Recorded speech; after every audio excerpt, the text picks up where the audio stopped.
경찰이 물어보러 온 적이 있었나요? 그런 사람 없어. 한 번도 안 왔어.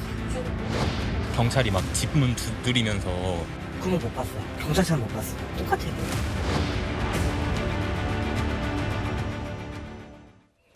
네, 이번 주제는 오윤성 순천향대 경찰행정학과 교수와 함께 얘기해 보겠습니다.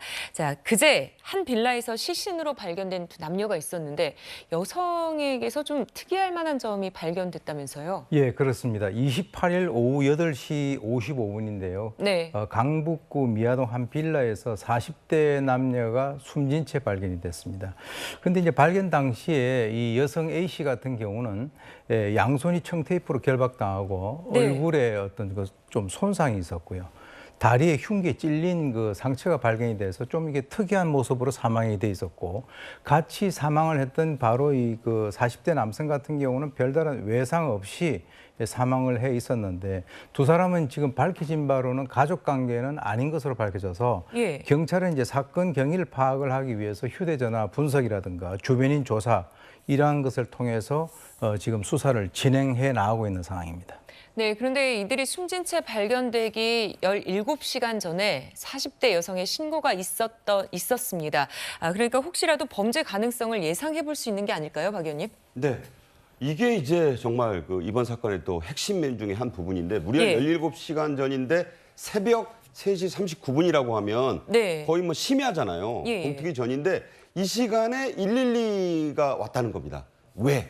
이 외마디 한마디. 그러니까 더 놀랍잖아요.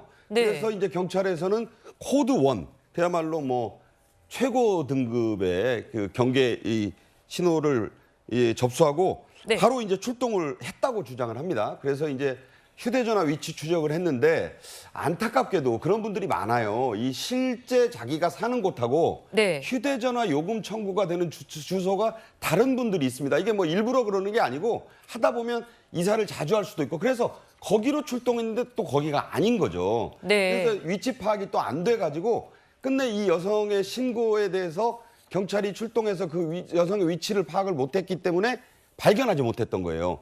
그러고 나서 17시간 만에 이런 싸늘한 시신으로 발견이 됐으니까 이게 자연스러운 죽음이 아니잖아요. 뒤에 이제 자세히 소개되겠습니다만 타살 가능성이 매우 높아지는 그런 지금 상황이 됐습니다. 네, 보면요.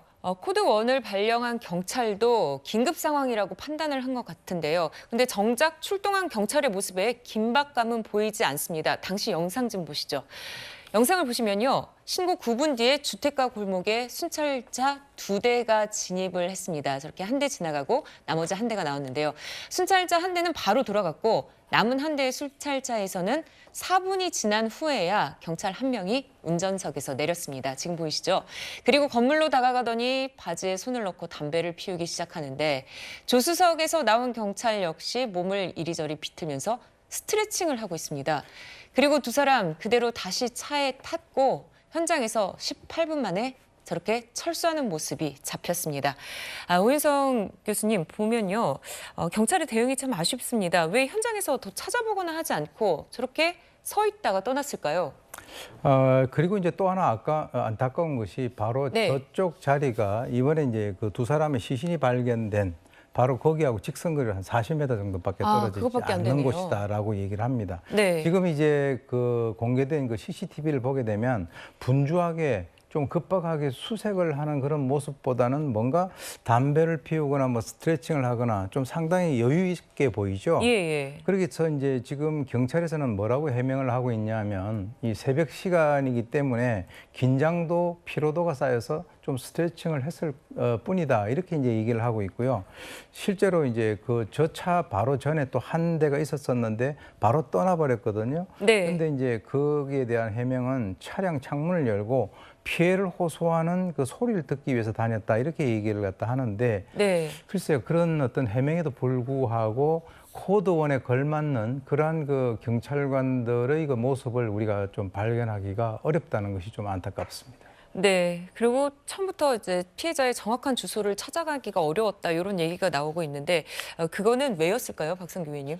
지금 보면은 우리가 이제 휴대전화를 쓸 때 와이파이를 꺼두는 분들이 있잖아요. 네. 그러니까 이제 와이파이나 LTE나 뭐 이제 5G를 가지고 위치 추적을 할 수 있게 되는데 이분 같은 경우에는 와이파이 기능을 본인이 꺼두면 이걸 강제로 활성화하는 그런 기능이 없어요.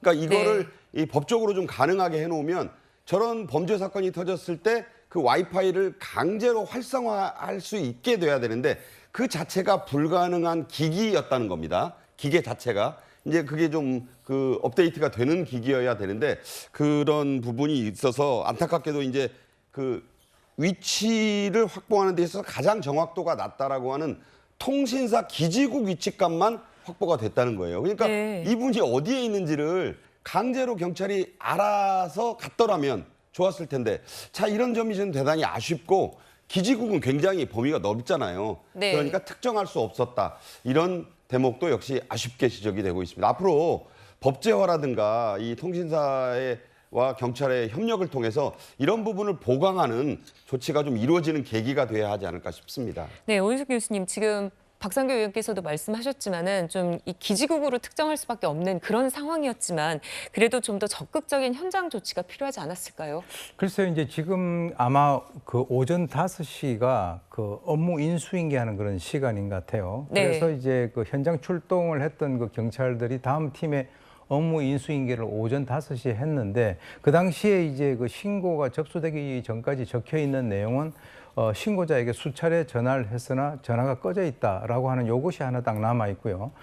실제 이제 이번에 그 시신이 발견된 것도 이제 피해자의 그 가족들이 나중에 그 기억을 되살려서 그 길을 찾아가서 발견을 한 거거든요. 네. 그런데 이 날이 밝은 뒤에도 이제 인수인계를 받았던 그 경찰이 적극적인 탐문이라든가 수색은 이루어지지 않았다라고 보도가 되고 있습니다. 그래서 지금 저런 여러 가지 것들을 보게 된다면 과연 경찰이 코드 1을 발령을 하긴 했는데 거기에 걸맞는 어떤 후속 조치들이 이어졌는가라고 하는 그런 측면에서는 상당히 좀 의문이 가는 그런 상황입니다. 네,